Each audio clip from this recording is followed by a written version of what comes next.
Hello, magandang gabi po. Ito naman po si Dr. Reginald Toto Kausing.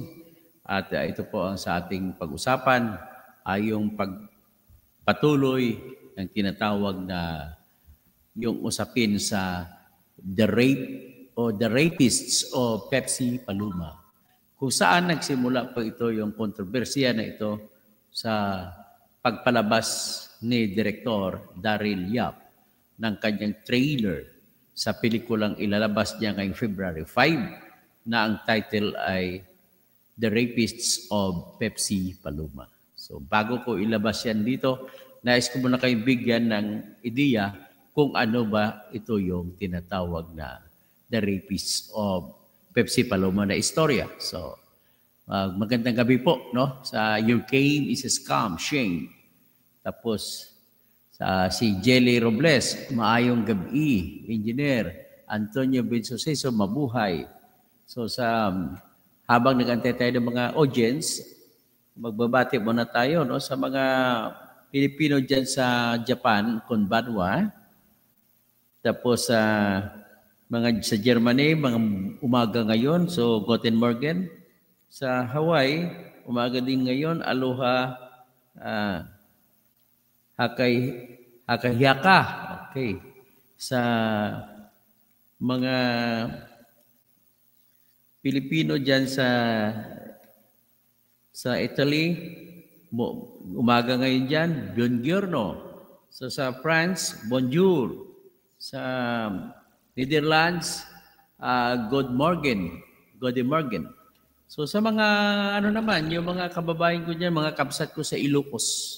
Gabi po ngayon, naimbag Arabi sa Region 1 and Region 2. So sa Pangasinense, mga kamag-anak ko dyan, naimbag Masanto Silabi.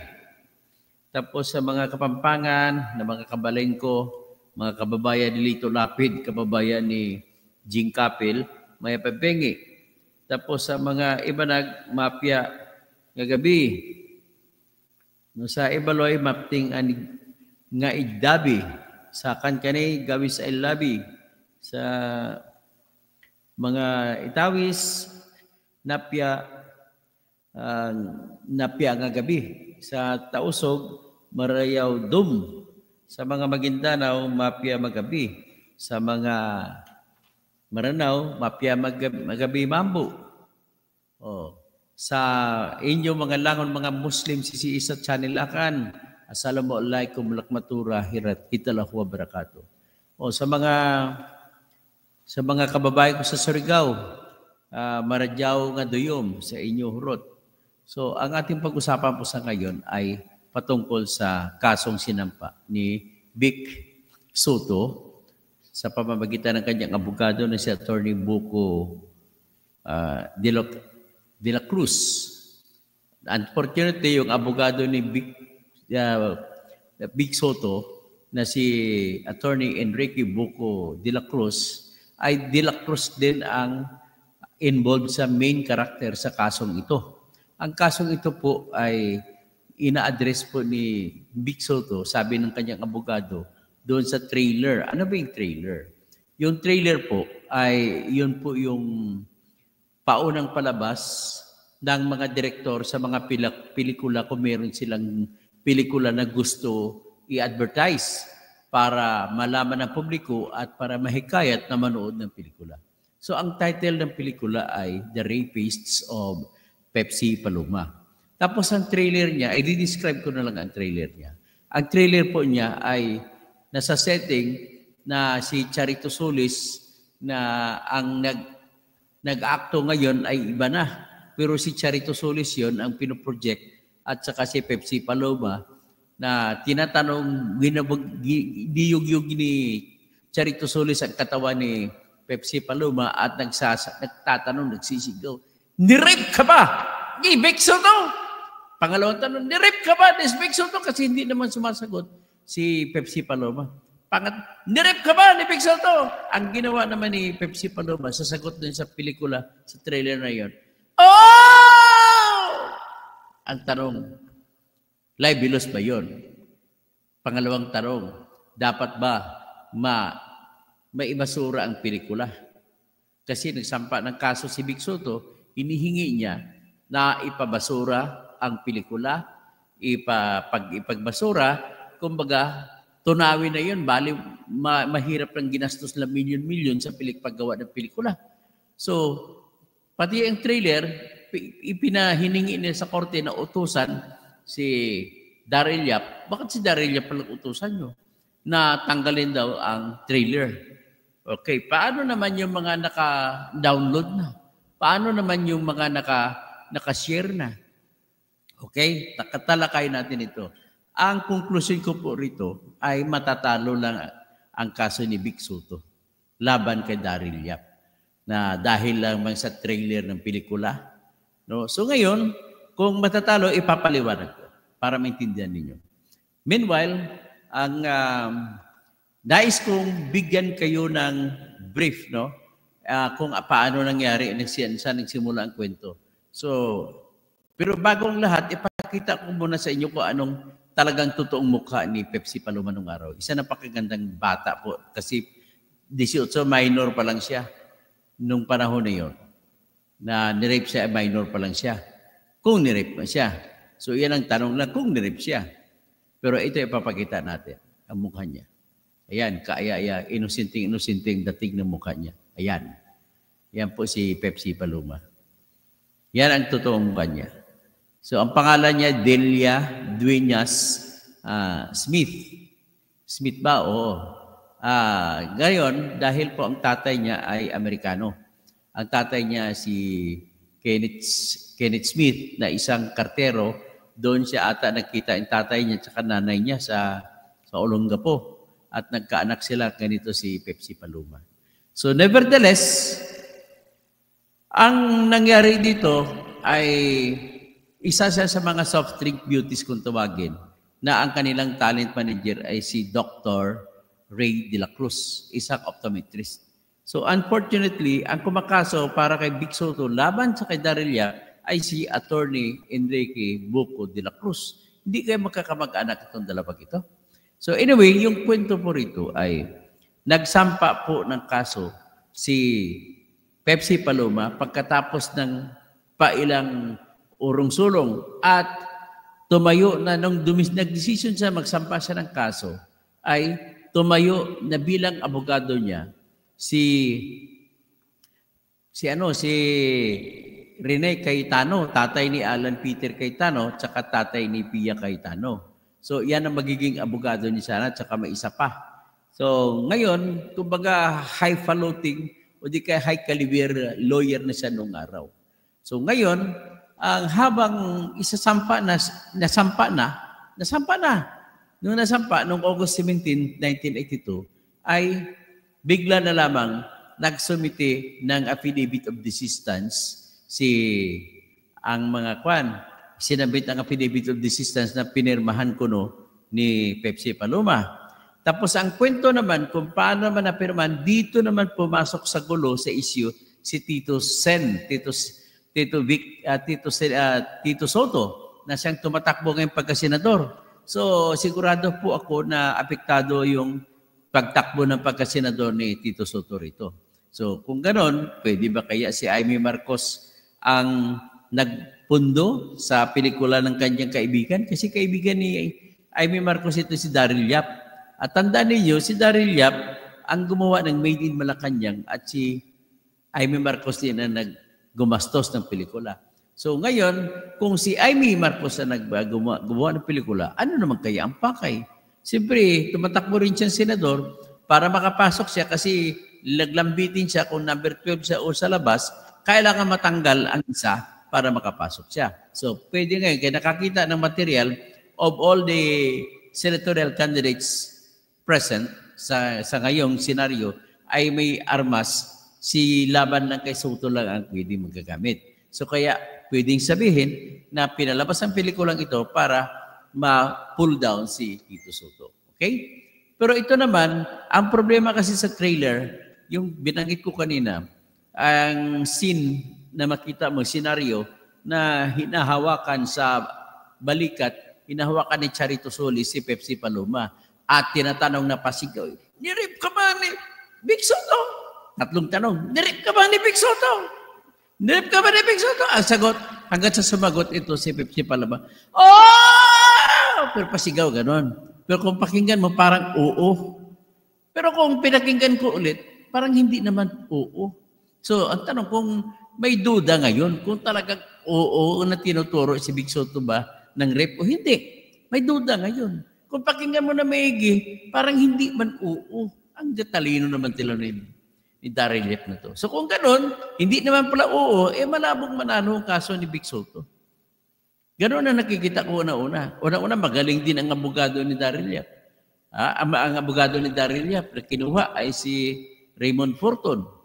So, mukhang nakikita ko, hindi mananalo talaga kaso ni Vic Soto laban kay Daryl Yap. Sa unang punto, kasi ang kinaso lamang nila ay yung trailer. So, ngayon, ang ibang hinihingi ni Vic Soto sa kasong petition for the writ of habeas data ay ipipigilan din ang pelikula. So, paano maipipigil ang pelikula? Paano magdidesisyon ang korte na ipigilan ang pelikula kung ang pinakita niyong ebidensya ay trailer lang? Siyempre, alam naman ng judge, ang trailer, kung makita mo, ay hindi yan ibig sabihin na iyon din ang laman ng pelikula. Okay? So, ngayon, kung yun ang nakikita sa trailer at hindi mo masasabi with conclusion na iyon din ang laman ng pelikula, ay hindi mo masabi dahil mababasura lang. Okay? So, may nagtatanong dito sa atin, si Manong Ginobili, lawyer ka ba? Ay, nakapasa ko ako sa bar exam, 2005 bar exam, one take lang, mataas pong grado ko. Okay? Yan lang may sasagot ko sa iyo. Nagtapos po ako sa isa pinakamagaling na school ng pagkabugasya sa pamantasan ng lungsod ng Manila po, Mr. Manong Ginobili. So anyway, mag-proceed tayo. Unang rahilan ko kung bakit hindi mananalo si Vic Soto ay hindi po klaro sa trailer na yun kung ang sagot ni Pepsi Paloma ay oo o sumigaw lang na oh! Ganun. Okay? So, yan po ang aking unang dahilan.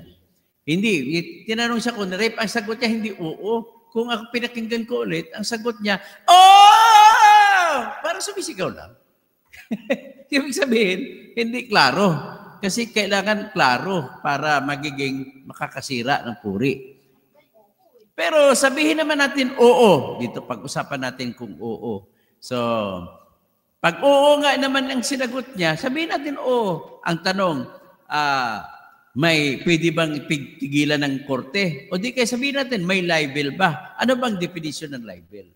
So, ang libel, definition ng libel, pag ikaw ay mag-attribute ng isang krimen, so ang in-attribute krimen ng rape. So, pag mag-attribute ka ng krimen sa isang tao na apektado, na target ng imputation kung tawagin yan, o panlalait ko sa Tagalog. Okay? O sabihin natin salita. So ngayon, ang in-attribute dito kasi rape, krimen yun. So, malicious imputation of a crime. Okay? Ganun na mangyari. So, identified si Vic Soto. So, okay na. Tapos, published online. So, mayroon na publication. Ang tanong na lang, may malis ba? 4 po kasi ang elemento ng libel. Kung sa libel ang pag-usapan natin. Ang libel, kung may libel sa unang tingin, sabihin natin probable cause pa lang ng libel, ay pwedeng gamitin yun ng dahilan ng korte na ipastop niya yung trailer lang naman. So, magandang gabi, Authentica Lucino. I fully agree with you. Plate versus Full Falwell. Yeah. New York Times versus Sullivan. Okay? Anyway, so ganun ang sinasabi ko, no? Sinabi dito na in-attribute na sinabi na si Vic Soto ang tinuturo na nag-rape kay Pepsi Paloma. Kung tingnan mo buong pelikula, 3 sila dyan ang tinuturo. Si Joey De Leon, si Richie De Horsey, at saka si Vic Soto. Pero sa trailer, si Vic Soto lang nakalagay. So ngayon, ang tanong, ang unang elemento na mayroong defamatory imputation ba? Ibig sabihin, defamatory imputation, mapanirang salita. Meron ba? Kasi hindi naman po ibig sabihin kung may mapanirang salita ay libel na kaagad. Oy, si General Elmer Hermes, welcome to the house. Okay. Tapos, kung may mapanirang paninirang puri na sinabi laban kay Vic Soto, ibig sabihin, isa na po yan, number 1 element na comply. Pero hindi lang sapat yan para maging libel. Kailangan meron pang isang identification na identify ba na si Vic ang tinuturo sa paninirang puri. Oo, meron. Admitted ako, meron. Tapos, ang tanong, meron na i-publish ba yan? Oo, meron. Na-publish yan sa Twitter at na-publish sa Facebook, sa Instagram. Halos lahat na-publish. So, in other words, ang huling elemento na lamang ang tinitingnan kung meron nito ay siguradong libel na yan. Ano yung huling elemento? Ang huling elemento po ay malis, malisyoso. Ang ibig naman po sabihin ng malis, alam na ni Daryl Yap na hindi totoo, pero pinablis pa rin niya na tinuro si Vic Soto, si Joey De Leon at saka Richie De Horsey na rapist ni Pepsi Paloma. So, yan ang malis. Ang tanong, may malis ba? Yun ang magandang tanong. So, ano ngayon? Pag nasagot na walang malis, ibig sabihin basura ang kaso ni Vic Soto. Pero pag nasagot mo na may malis, ibig sabihin tuloy-tuloy ang kaso, pwedeng sentensyahan si Daryl Yap. Okay. So, examinin natin, ano ba ang nakaraan o kasaysayan ng rape ni Pepsi Paloma? So, para mabigyan kayo ng ideya kung ano, mas kasama sa kaso sa kinasuhan. So, anyway, kasi rape, ano yun by conspiracy. So, okay? Ito, pakinggan ninyo kung anong kwento, totoong kwento, na hindi naman ito totoo na ito talagang nangyari. Pero ito po ay kwento ng mga sinulat noong araw. Kaya ipipresenta ko. Maaring totoo ito, maaring hindi. Pero ito po ay na-publish na noong araw pa po. Kaya, tingnan nyo, babasahin natin. Babasahin natin ang sabay-sabay. Ayan. Hindi ata makita. O, page crash. Ayan, nakita nyo nata. O, ulitin natin. Share screen ulit. Yan. Yan. Yan ang binalita noong araw, 1980s. 1982 ito pinalabas na dyaryo. So, ang nakalagay po rito ay ganito. Ang nakalagay rito sa ang sinusumulat ay si Miss Cristina Del Carmen. So, the rape story or gimmick. Di na ganyan gimmick. Ibig sabihin, sa panahon na may duda pa. Sabi dito, Pepsi Paloma, the starlet, claims she was raped in the evening of June 21 at room 210 of the Sulu Hotel by Vic Soto, Joey De Leon with Richard Reyes, aka Richie De Horsey, taking pictures of the whole act. Even before this happened, she claims that she and her friend Guadaguarin suffered the humiliation of having their blouses ripped open by the 3 TV hosts when the party was at Broadcast City. While Richie pinned her arms at her back, Vic could kiss her effortlessly on the lips. Joey allegedly took pictures. Si Joey De Leon ito took pictures. And Joey's turn to kiss her came after. So pagkatapos ni Vic magalik, humalik din si Joey. So Pepsi claims Joey wanted to teach her how to kiss artfully. So the story hit the headlines July 31 when Ray De La Cruz, Pepsi and Guada's manager, lodged a formal complaint with Defense Minister Juan Ponce Enrile. Movie and defense beat reporters were quick to pick up the story, which became entertainment folder for newspaper readers for the whole month of August 1982. The dailies conscientiously cut out the rape story August 1. Itong nangyari noong August 1, Broadcast City bans Pepsi and Guada. So, binan ng Broadcast City si Pepsi Paloma saka si Guada Garin, yung mga starlet tong araw. August 2, Ray de la Cruz received death threat. So, si Ray de la Cruz ay nakatanggap na ipapatay daw siya. Tapos August 3, Pepsi no longer interested in a movie career. So, ayaw nila. Gusto niya hindi na sa mga artista. Number 5, Pepsi's mother urges daughter to pursue case in court. So, number 6, prominent lawyers. Ang prominent lawyers ito, kasama si kompanyero Renato Cayetano. So, willing to take up Pepsi case. August 10, CWL pressures Board of Review to take action on Pepsi case. August 18, Pepsi finally files the case. The charges of rape and acts of lasciviousness against Vic, Joey, and Richie De Horse before the Quezon City Fiscal's Office. August 19, QC Fiscal raffled the case among assistant fiscals. August 26, Pepsi's lawyers filed counter motion to dismiss libel case filed by defendants. So, ibig sabihin, habang nagsampa ng kaso si Pepsi, ay noong araw, nagsampa na ng kasong libel si Vic, si Joey, tsaka si Richie. So, nagsampa na sila noon pa. Ibig sabihin, ano ang subject matter ng libel noong araw? 1982. Ang subject matter ng libel noong 1982 ay nang tinuro si Vic Soto, si Joey De Leon, at saka si Richie De Horse na nang-rape kay Pepsi Paloma. So, kung nangyari na pala noon yan, ang tanong, dahil inulit lamang ni Daryl Yap, tanong, meron bang tinatawag na liability si Daryl Yap? May rape, may libel? Sad to say, wala po. Bakit? Ayun, itanong niyo sa mga piskal. Ang rape kasi po, nakwento sa ngayon, na kinakasuhan ni Vic Soto bilang libel, ay yun din ang istoryang rape noong araw.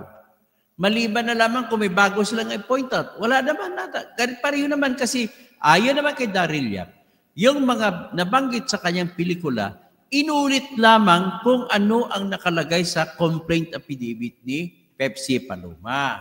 So, ibig sabihin, hindi natin po maitatanggi na yung reklamo na rape ay nandoon. Totoo yan. Hindi yan kasinungalingan. Ang laman ng reklamo ay totoo rin at sinabi doon kung anong laman. At sigurado ako na isa sa mga laman ng reklamo o sinumpaang salaysay ay yung sinabi ni Pepsi Paloma or Delia Dueñas Smith na ni-rape siya ni Joey De Leon, ni Vic Soto at saka ni Richie De Horse. So, ibig sabihin, anong pinagkaiba? Kung sabihin natin sa trailer, ikumpara natin sa trailer na pinakita para trailer ng pelikula na siyang salamin kung ano magiging laman ng pelikula. At ang tanong doon ni Charito Solis kuno ay, ni-rape ka ba ni Vic Soto? Ni-rape ka ba ni Vic Soto? Ni-rape ka ba ni Vic Soto? Ah! Ayan. Sumigaw lang ng oo. Hindi naman oo. Pero sabihin natin oo, ganun pa rin. Ibig sabihin, kailan pa yun? 1982. Magbilang tayo. 1982. 1992, 10 years. 1922, 2002, 20 years. 2012, 30 years. 2022, 40 years. Plus 2, 42 years ago. Ibig sabihin ba, tatanggapin pa ba ng piskal ang kaso na libel? Sagot, hindi na po. Bakit? Unang-una, alam ni General Elmer Hamias yan na ang mga krimen ay mayroong tinatawag na prescription of action. Sa prescription of action, kung murder or heinous crimes or grave offenses, ang paglampas ng 20 taon ay hindi mo na pwede isampa. So ito, ang rape, 42 years ago. At inulit lamang ni Daryl Yap at hinango niya assuming, kasi inassume naman yan, at naniniwala naman ako sa sinabi niya, at biro mo kanyang abogado, magaling na abogado pa, si Attorney Raymond Fortun. So, assuming hindi walang binago si Daryl Yap, kung ano nakalagay sa sinumpaang salaysay, yun lamang ang pinakita niya, walang rape. Kasi yun na rin ang rape story na yun na sinampa ni Pepsi Paloma nung araw at nang dahil sa rape story at lumabas sa dyaryo nung araw, ay nagsampa rin ng libel case si Vic Soto, si Joey De Leon at saka si Richie De Jorge. Nagsampa sila ng libel laban kay siyempre Pepsi at saka iba pa na nag-publish. So, ibig sabihin, yung libel nung araw ay binasura na dahil yun naman ang kondisyon ng pinapirma ni Tito Soto. Si Pepsi Paloma na may hawak pang baril si Tito Soto, sinabi sa report yan, Mr. Tito Soto, hindi ko sinabi na totoo yan. Pero yan po ang totoong kwento na lumalabas. Na tinutukan mo ng baril si Pepsi Paloma o si Delia Duenas Smith para pirmahan ang affidavit of desistance na i-withdraw, bawiin ang kasong rape na sinampa ni Pepsi Paloma laban kay Vic Soto na kapatid mo, sa kaibigan mo na si Joey De Leon, at saka isa pa sa na si Richie De Jorge. Yung tatlong yan, yun nung araw ang tinatawag na Three Stooges. Hindi pa kasama si Tito Soto. Nung na-launch na lang ang Itbulaga, nagkasama si Tito Soto. So, nagiging Tito Vic and Joey na wala na sa senaryo si Richie De Jorge. Yan po ang totoong pangyayari. Sabihin, kung ako man tanongin mo, parang inulit lamang ni Daryl Yap. So, kung inulit, magiging subject matter ba ng libel yun? I beg your pardon, Attorney De La Cruz. Hindi po kanyan. Hindi magsasucceed ang kaso nyo. Kahit pa pati yung tinatawag niya petition for writ of habeas corpus, binigyan ng tinanggap ng korte ng branch 206 ng Muntinlupa, RTC at pinapasagot si Daryl Yap, nasagutin niya at magkaroon ng hearing sa January 15, 8:30 in the morning. Ang sagot, maaaprobahan ba ang inyong So I leave it at that. Pero without intending to influence the court. Kasi alam ko matalino naman talaga si Judge Akyatan. Siya, Judge Lisa Akyatan, siya yung judge dyan. Pero naniwala ako sa kanya at ako naman ay hindi po pupunta ang korte sa dako sa maninimbang ang korte. Kung mag-utos sa korte na tanggalin ang tinatag na trailer, ano pang silbi ng pagtanggal? Moot and academic na, marami na nanonood. Useless na rin kung tanggalin kasi ako naka-download na ko. Na-download ko na, so ano pang mangyari? Walang silbi, Judge. Di ba? Ganun lang kasimple. Pero I hope so, nakikinig sa akin si Attorney Raymond Fortun, magiging isa sa argumento niya yan. Ano pa ang silbi ng TRO? Ano pa ang silbi ng writ of habeas data or habeas data kung ang lahat ng mga tao na nanonood, gagaya ko, naka-download na ako. Tapos, pangalawa, hindi po kami kasama sa kaso. Ang kasama lamang dyan ay si Daryl Yap. So kung mayroong taong pipigilan ang judge, pwede lamang niyang pigilan ay si Daryl Yap. Hindi siya pwedeng makialam sa karapatan ng mga tao na hindi kasama sa kaso. Okay? Kasi kung oras na gusto na makialam, ang gagawin naman ni Vic Soto, sampahan ng lahat ng Pilipino sa buong mundo na nanonood ng kaso na para utusan na huwag gamitin o isisirain yung tinatawag na trailer. Napaka-absurd naman ito. Pag-isipan nyo naman maigi kung gumawa kayo ng kaso, mga panyero. Sa totoo lang, that case is, pwede kong sabihin, it's not efficient. Sabi ko lang, although ay kung sabihin ng kabubuhan, pero it's not efficient. You should have thought from the very beginning na ang nakahawak ng trailer na yun ay hindi lang si Daryl Yap. Kahit utusan nyo si Daryl Yap, kahit tutukan nyo na baril si Daryl Yap, ay wala na magawa si Daryl Yap sa amin na naka-download na. At ano meron doon? Okay, ang usaping tanong, titingnan ng judge yan, ito ba ay nakakasira, kung ba yan, nakakasira sa private honor ni Vic Soto? Yan naman ang main issue dyan sa petition of writ of habeas data. Kung nakakasira ng puri ni Vic Soto, yon. Titingnan din naman ulit ng korte. Kailangan ibalansiya, ibangga ng korte iyon sa tinatawag na karapatang pagpapahayag. The press freedom and the freedom of expression. At alam ko na alam ng korte na ang Section 4, Article 3 ng Constitution nag-uutos na hindi mo pwedeng saklawan ang freedom of expression. Maliban na lang talaga kung talagang out and out na hindi totoo, na walang katotohanan. Kaya lang, we cannot equate out of the equation the truth of the matter that there was once a case that was filed, a case of rape that was filed against Tito, si Vic Soto, si Joey De Leon, at saka Richie Diorsi. Katotohanan yan.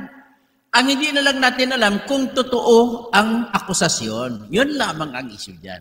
At hindi natin malaman hanggang sa ngayon kung totoo ba yan o hindi ang akusasyon na ni-rape ni Vic Soto, ni Joey De Leon at Richie Diorsi, si Pepsi Paloma.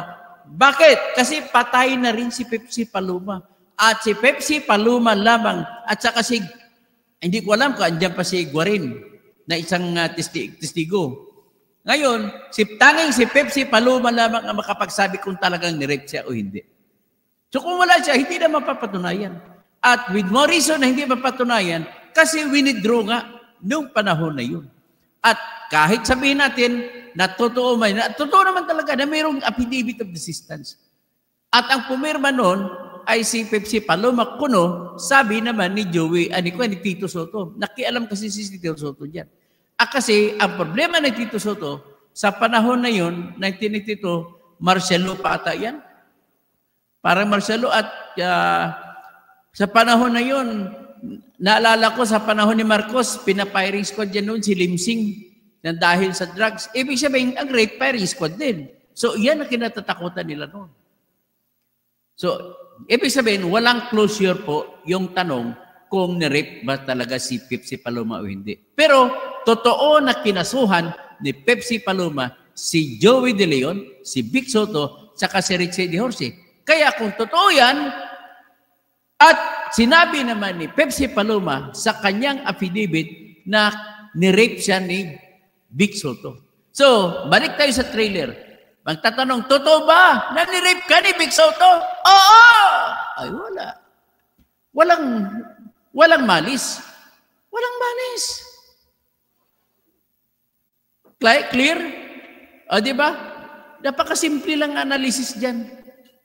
Kaya, ang nangyari lang dyan, sa totoo lang, ang mali naman ni Vic Soto dyan at saka ng abogado niyan, bakit sila nagsampa ng kaso?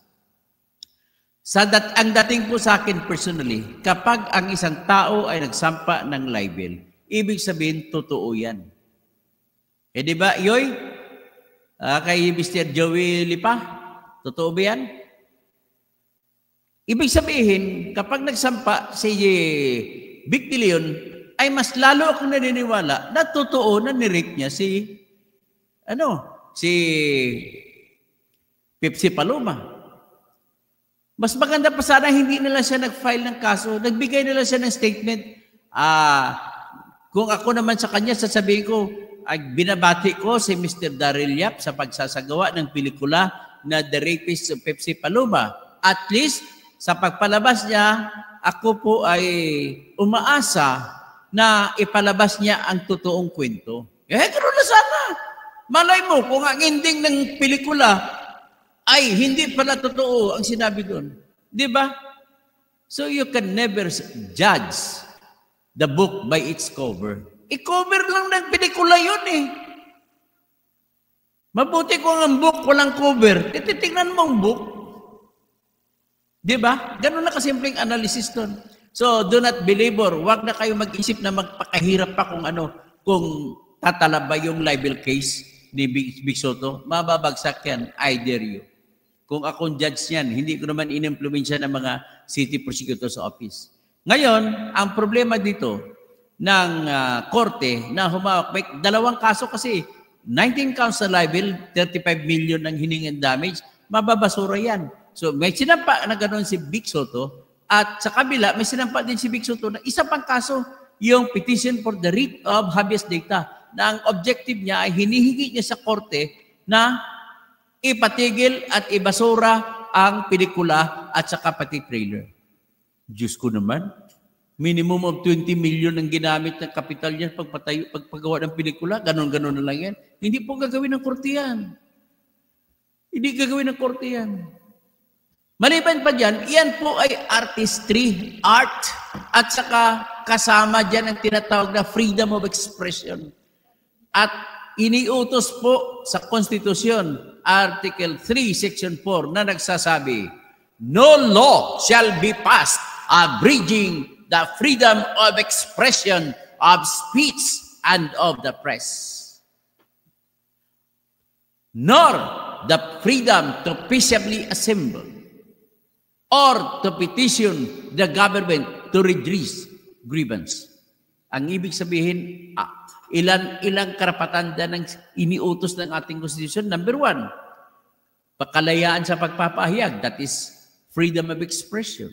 Hindi pwede gumawa ang Kongreso ng batas na kikitilin o i-regulate ang press freedom, ang freedom of expression. Tapos sinabi, of speech, pati sa pagsasalita. Sa vlogging, sa radyo, hindi pwede magsagawa ng batas ang Kongreso para i-regulate o babawalan magsalita ang taong gusto magsasalita. And of the press, ibig sabihin of the press, sa paglilimbag, pagpapublish, hindi pwedeng gumawa ng batas ang Kongreso para bawalan ang papublish. Ito, sistema na publish dito ay pinablish mostly sa Twitter. Tapos kumalat sa Facebook, kumalat sa YouTube, kumalat sa Messenger, kumalat sa Instagram, kumalat na sa TikTok. Lahat na, dami na pinagkakalatan nitong trailer na ito. So, yan po. Ang kasunod, nor the freedom to peaceably assemble. Anong ibig sabihin yan? Yung mangyayari ngayong January 13, yung pagrarally, karapatan ng tao na hindi pwedeng bawalan ng pamahalaan. Alam ni General Elmer, ano yan? So, hindi pwede mabawalan, ano lang mangyari dyan? Kaya nga, nakita nyo ang mga pulis na nagbabantay sa kada rally ay mga bit-bit na batuta lang at saka mga shield. Ang tawag din sa kanila ay, may tawag sila dyan sa mga demonstration. So anyway, ang isa pang karapatan ng tao na hindi pwede saklawin ng batas ay ang kalayaan sa pagpetisyon sa government. So yan, so klaro ko lang ulit, ang aking explanation dito, matatalo lamang po ang kaso ni Vic Soto laban kay Daryl Yap. Rason? Tika mo na, ano bang kaso yun? Libel na 19 counts at magkakalaga ko noon ng 35 million pesos. At sa kabila, isa pang kaso na petition for the writ of habeas data. Ngayon, dahil sakop ng freedom of expression at saka sakop ng art at hindi pa naman natin alam kung ano nun ang ending nung tinatawag na, inirape mo ba si... Dirip ka ba ni Vic Soto? Hindi naman ibig sabihin, oo kagad yun. Hindi naman klaro. Ang salita lang, parang humiyaw lang. So, okay? So, I hope so naintindihan ninyo. Yan lamang ang aking So, mag-isip-isip muna kayo. So, without offensement sa kay Vic Soto, kay Attorney Buko de la Cruz, at saka kay Attorney Raymond Fortun, kay Mr. Daryl Yap, at saka kay si Fiscal A.G. Santos, nag-comment na rin siya dito. Pagkatapos si Attorney Libayan, anong mat-take ninyo dito? Tapos si Attorney Claire Castro. So anyway, that is my strongest opinion. Nakabase po yan sa aking karanasan bilang abogado. Andrew Eugenio o Calvo, bagsak ka na. Nair Abilino. Dami ko talagang baser ngayon. Natataka na lang ako. Gerson Sanz, dahil sa pananaw mo, napasubscribe ako. I agree, sir. O yun, si Gerson Sanz, napa-agree. Si Lito de Torres, katoto. Ano na update, nag-file ng DQ case. Sa Monday po ako mag-file ng DQ case kay Erwin Tolpo, ha? Mamaya mag-vlog ako ng update kay Erwin Tolpo. So, Kaani Gonzales, good evening, Browns. Naniniwala ako na guilty si Vic Soto dahil ang guilty si Vic Soto, di si Daryl Yap. Sige, Nair Abilino, palpak naman. Kasi pag nagsabi mo, ganon, mas matalino ka na sa akin. Proud and proud. Roberto Reyes, tama, accusation nga, testimony ni Pepsi, kaya alam natin na sumabit sila Vic dyan. Wala naman ako sinabi na totoong na, tama po, ganun talaga. Nair Arellano, hello Marina, Jen Helmer, Red Skin, Leo Dulnuan, yan si Jordan Soto, Eduardo Ang, the best do bossing, Fairland, California. So, mas tanga daw ako. Okay, that's your opinion. You're entitled to your opinion, and I may not like what you say, but I'll defend to death your right to say it. And that is Voltaire saying. Per kilo, hindi daw klaro na oo. Oo, hindi naman klaro, oo. Diyan, nagpalit na ng title. Bakit pag nagpalit, takot ba? Sino nagpalit ng title? Hindi ko alam sino sinasabi ng palit ng title. Katoto, ano nag-update? Nabasa ko na yan. Si Andrew Eugenio, kalbo, bagsak ka na. Nair Abilino, ay, klaro, parang ob-ob ka naman. Ayun, mga kalaban. Roberto Reyes, proud and proud. Alam mo yung innocent until proven guilty. So, accusation pa lang yan. So, ang pag-accusation sa palagay mo, hindi nakakasira yan. So, ibig sabihin, nagsasabi, sa totoo lang, nagsasabi lang kung ano nangyari. Ganun lang. Ganun lang siya, no? Ang pamamaraan ng pagsalita ni Daryl Yap sa pelikula, hindi sa pagsasalita. So, Browns, naniniwala ako na guilty si Vic Soto dahil noon ay nadodroga sila ni Richie Di Horsi. Ayun, hindi ko alam yun. Per kilo, comedy ka pala. Your game is a scam, shame, problem, doc. This is not fiction created from Daryl's mind. Daryl's mind. This is a story of a true person with certain facts involved. Isn't that malice already? Wala pong malice. Kasi unang-una, I want to educate you once again. I-define natin ang ibig sabihin ng malice. Ang malice po, simple lang. Hindi nyo. Kung alam na ni Daryl Yap na hindi totoo, and yet ginawa pa niyang pelikula, mali siya. May malis siya. Pero depende, paano pagpresenta ni Daryl Yap. Malay mo sa ending, lalabas na, ng depensa na ilabas at sa dulo, inakwit si Vic Soto. Walang damage. Diba? Tingnan niyo nga muna ang buong pelikula. Huwag mo na sa trailer pa lang. Kaya sabi ko nga, don't judge the book by its cover. So tapos dyan, bakit pag nagpalit ng title yung Daryl? Nagpalit ba siya? Hindi ko alam kung nagpalit siya ng title. I did not know it. Nair, Abilino, sigurado ka na matatalo kung paano kung hindi mapapahiya. Sigurado ko matatalo. Rinaldo V. Santos, common sense lang, 2 kaso sinampa ng isang pangyari. Basihan storya na pagpasyahan na ng korte, parang lumabas na may fishing. Ayun, talagang daming kakampi si Vic Soto. Sa totoo lang wala pong napagpasyahan ng korte dito. Winidraw po ang kaso. Rinaldo Santos, I want to correct your idea. Ang totoong nangyari dito, winidraw lang ang kaso at ang ginamit ay affidavit of desistance. To repeat, affidavit of desistance. Tapos yung affidavit of desistance na pinirmahan ko noon ni Pepsi Paloma ay hindi naniniwala ang nanay ni Pepsi Paloma. To repeat again, ang sinasabi dito ng papirma ay si Vic Soto. Crispin Reyes, Mayabing, Dr. Neto Kausing, Senator, mabuhay po kayo. Lea Dulnuan, Jordan Soto, ang tanga mo naman na grabe or wala ka pang panload para mapanood mo ang sinabi ni Soto na disbar ng dahil sa pagsisiwalat ng katotohanan. O Jordan Soto, lagi mo naman ako tinitira, mukhang wala na akong personality sa'yo, para akong si Vic Soto sa'yo, na rapist Tika mo na, bago kayo pagpatuloy, bago ko i-end. Kay Luisito Taros, attorney, kumusta si Lito Lapid? Mas marami magandang kwento. Sa sunod na natin try si Lito Lapid. Ganito po yun Totoo ba? Ang tanong na lang natin ngayon, mas maganda. Totoo ba yan o hindi? Non-rape? Yun ang tanongin natin. But then, ano bang pwedeng bugsihan? Ito, idadagdag ko parang pabuhay na sa inyo. Ang nangyari po niyan, pagkatapos na mag-affidavit of desistance, pinatay po si Dr. Ray de la Cruz. Bakit naman pinatay? Mabuti lang sana kung namatay sa sakit, hindi pinatay po. At may death threat siya. So kanino pa ba manggagaling ang death threat niya? Siyempre, sino bang interesado? Di sila ni Vic Soto, di ba? O ngayon, kung pinatay siya, sino nagpapatay? Sino pumatay?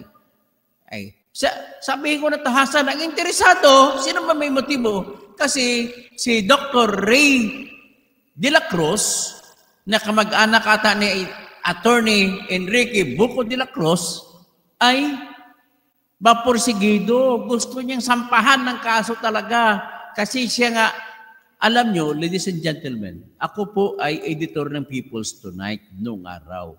Lumapit pa yan, humingi pa ng tulong si Dr. Ray de la Cruz sa amin, sa mga reporter namin sa People's Tonight. Nasulat niya sa People's Journal na sister publication namin. Kaya, tanongin nyo kung totoo yun o hindi. Yan lamang abibigay ko sa inyo na totoong pangyayari. Isa pa, dagdag yan. Na pinatay si Dr. Ray de la Cruz. Yan lang. Wala na akong idadagdag. Kung bakit pitayin, tumutulong lamang yung mama na alalayan si Pepsi Paloma na kanyang talent. Oh, wala naman siyang atraso. Di ba? Tama yun sa palangga ko talaga. Matalino ko talaga. Oh, sa Brown, naniwala ako na guilty si Vic Soto. Sabi ni Brown sa Cora 35, good evening, fraud and proud. Roberto Reyes, hindi ko sinasabi na totoong nangyari. Maria Fe Ortiz, maski anak mo na masasaktan, no? Cesar Buhia. Ijer Toto, paano ba yan? Sa trailer po, no?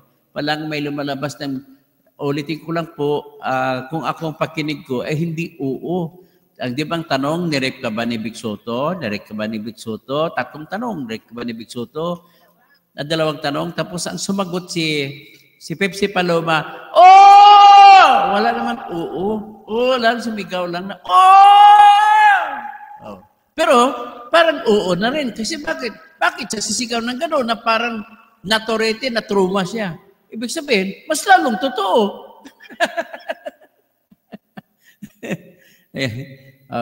Tapos, Ginel Browns, naniniwala ako na guilty si Vic Soto dahil noon ay nagdodroga. Sabi niya, per kilo, paliwanag ng lasing ito. So, tawag sa akin, lasing ako.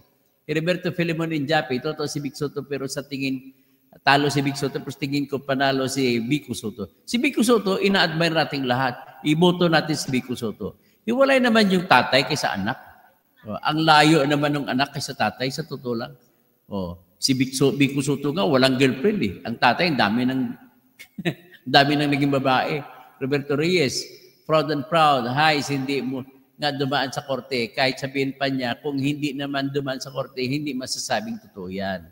At saka ulitin ko lang, hindi po nagtapos sa korte ang kaso, kundi sa affidavit of desistance. So, sabi ng asawa ko sa akin, ipaliwanag ko kung anong ibig sabihin ng affidavit of desistance. Ang ibig sabihin ng affidavit of desistance ay binabawi. Binabawi na ang reklamo. Pero binabawi lang. Pero walang nakalagay na hindi totoo ang reklamo. Kasi iba naman ang affidavit na gagawin mo kung sasabihin ng nagreklamo na hindi totoo. Ano yon? Affidavit of recantation. Iba naman. Yun. Kaya lang, ang hiningi, affidavit of desistance. Alam mo, iba talaga mag-isip ang abogado. Iba yung hindi abogado.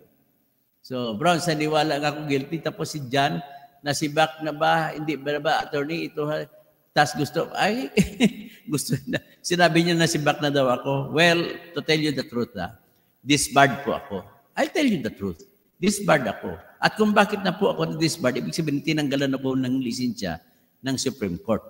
Dahil ako po ay nag-publish sa aking Facebook ng reklamo na pandarambong laban po kay dating congressman, Ferdinand Dinan Ledesma Hernandez.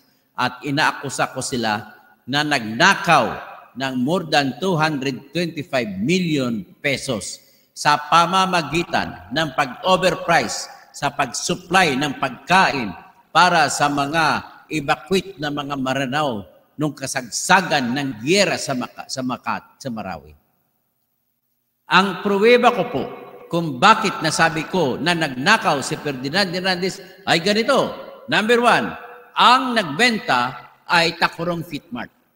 At ang Tacorong Fitmart ay pag-aari ng kanyang kapatid na si Maria Virginia Ledesma Hernandez. At next, ang mga pakete ng pagkain bago i-deliver ay ginawa sa bahay ni Dinan Hernandez. Doon sila nag-repack.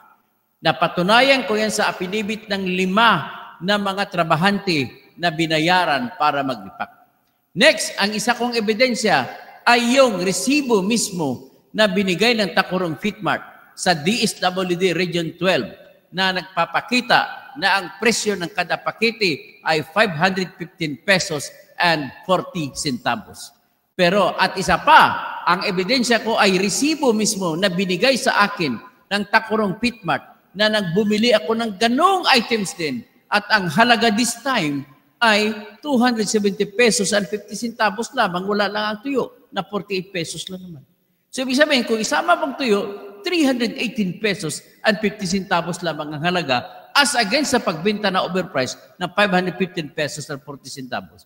So ibig sabihin, halos 200 ang overprice. At magkano kinita nila? Kwentahin natin. Bakit?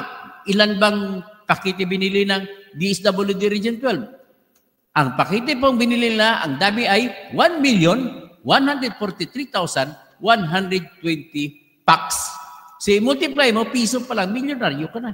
8 times 200 pa. Kaya umabot po sa 226 million pesos ang binulsa nila. Nang dahil lang dyan sa pinost ko sa Facebook, tinanggalan ako ng lisensya. Anyway, just to tell you the truth, ay nagsampa na po ako ng petition for reinstatement. Kasi kinasuhan ko yung investigation officer ng IBP na mali-mali ang findings niya. Kinasuhan ko siya na nagsisinungaling siya. Ganun lang kasimple. Hindi na ako magpano pa. Hindi na ako mag-proceed pa. Balik na ako kay Victor Almeida. Dapat lang na makakuha ng hustisya ang pamilya Pepsi Paloma. Tama po. Milagros yan. True analysis magkaiba mga abogado. Tapos proud and proud. Roberto Reyes, sinabi niya noong nabubuhay. At Martinez, Pagao Baker, per kilo, Alagad, Browns, Benbin, Andrew Eugenio, GCA, mali ang pananaw mo. O mali ang pananaw mo pero with more, may logic ang akin ha. Ang akin naman sabi sa inyo, lahat po ng libel case ni Persina ay panalo ko. Lahat ng libel case laban sa akin ay panalo ko. That's how expert am I when it comes to the matters of libel. Roberto Reyes, proud and proud, kaya nga, paano mo matatanong na si Pepsi kung totoo ngayon nangyari, wala na siya. Oo nga naman. Jordan Soto, Toto Kausing, kaya natin to. Bakit ako naniniwala sa iyo, hindi na nga ipanalo yung dispatch? Hindi ko ba na ipanalo? Nagpile nga ako ng restatement, sinabi ko na nga eh. Kaya kayo, mga kontrapartido sa akin, okay lang yan. You express your opinions on me. And I don't care because I respect that. Because as Voltaire once said, and I subscribe to Voltaire, when he said, I may not like your opinion or what you want to say against me, but I will defend to death your right to say it. So your games is a calm shame. But of course, Doc Daryl should have the courtesy first. Hindi ko na alam kahit na walang courtesy. Wala na magagawa. Karayaan ni Daryl Yap yun na gumawa ng pelikula. Luisito Claros, kumusta si Lito Lapid? Gusto niyo birahin ko talaga ng gusto si Lito Lapid Grabe. Alam mo, kapalot-ulit lang kayo. Kayo yung mga sugo ng mga troll. Mang Tony Alarcon TV. Walang malis sa iyo dahil di ka apektado. Yaw-yaw ka lang ng yaw. Ito pa isa. Alam mo, ayaw ko sabihin na bubo kayo, pero sabihin ko lang na hindi nyo pala naintindihan. Okay? Hindi malalim ang inyong pagtingin. Okay, hanggang doon na lang siguro. Michael Garcia, Jordan Soto, tapos Roberto Reyes, tapos Lan Abgad, Jordan Soto, GCA, Browns, Nair Alinio, I Love K-Drama, kahit na may damage has been done, I love K-Drama. Yan tinatag namin sa batas, sa prinsipyo ng batas. Abs damnum absci injuria. That is what we call as damage without injury. Yan ang principle of law. Okay? So, Noli Rabi Fernandez. Kung na-damage man si Vic Soto, sa totoo lang, sa kanyang isipan lang yun. Pero kung maging positive thinker siya, kung ako sa kanya, i-welcome niya. O sige, tingnan natin kung anong palabas. Tingnan natin kung paano. Ganun na kasimple. Chief actors, hindi ka naman ibig sabihin na nasira ka ng dahil sa ganun. Bakit? Nagsara ba ang Itbulaga ng dahil ganun? Hindi naman ata. Okay. So, sabi ni you give me scam off topic, Dr. To, I didn't know you. You also graduated from PLM. Joke, schoolmate, Doc. Schoolmate pala tayo. Sa likod ng Mapua. Okay John Aury, paano yung anak mo? Viva Mamsi, Lawrence, praying for your reinstatement, Dr. Toto. So ang dyan lang muna ang dami ninyo, hindi ko mabasa-basa. So, kay General Elmer Hamias, kay Jose Joey Lipa, kay Daniel Garcia, salamat po sa iyong palipad. At magpalipad din kayo at i-share lang ito para po magkaroon ng malalim na pag-analisa, magkaroon kayo ng edukasyon kung paano mag-analyze. Okay?